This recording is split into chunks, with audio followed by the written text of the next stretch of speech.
আপুনি কাৰ কাৰণে সৰ্বশান্ত ত্যাগ কৰিব বিচাৰিছে? প্ৰকৃততে আপুনি যাৰ কাৰণে সৰ্বশান্ত ত্যাগ কৰিব বিচাৰিছে তেওঁ প্ৰকৃততে যোগ্য হয় নে নহয়, তেন্তে আপুনি এই কাহিনীটো চাওক। এখন হাবিত এহাল চৰাই আছিলে। চৰাই ইটো সিটোক বহুত মৰম কৰিছিলে। এদিন চৰাইজনীক সুধিলে যে তুমি মোক কিমান ভাল পোৱা, তুমি মোক দেখা কিমান মৰম কৰা।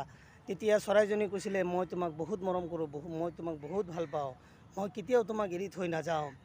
এই কথাটো শুনি পেলাই চৰাইটো হাঁহি মাৰিলে। হাঁহি মাৰি পিছদিনাখনে নিজৰ পাখি দুটা কাটি পেলাই কৈছে যে মই তোমাক কেতিয়াও এৰি থৈ নাযাওঁ, এতিয়া মই তোমাৰ লগত সদায় থাকিম। এনেতে কিছুদিন যোৱাৰ পিছত হাবিত বতাহ ধুমুহাই গ্ৰাস কৰি পেলাইছে। তেতিয়া চৰাইজনীক ক'লে, তুমি মোক কি এৰি থৈ যাবাগৈ নেকি? কৈছে, নাই, মই তোমাক কেতিয়াও এৰি থৈ নাযাওঁ। তাৰপিছত যেতিয়া নেকি পূৰা বতাহ ধুমুহা আৰম্ভ হৈ গ'ল, তেতিয়া চৰাইজনীয়ে উৰা মাৰিবলৈ সাজু হ'ল।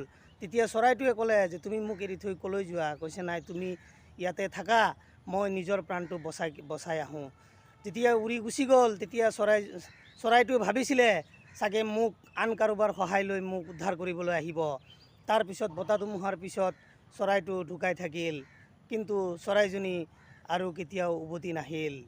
গতিকে কাহিনীটোৰ দ্বাৰা আমি কি গম পালোঁ? আপুনি যাৰ কাৰণে সৰ্বস্ব ত্যাগ কৰিব, সেই মানুহজন যাৰ কাৰণে আপুনি ত্যাগ কৰিছে, তেওঁ আচলতে ত্যাগৰ যোগ্য হয় নে নহয়?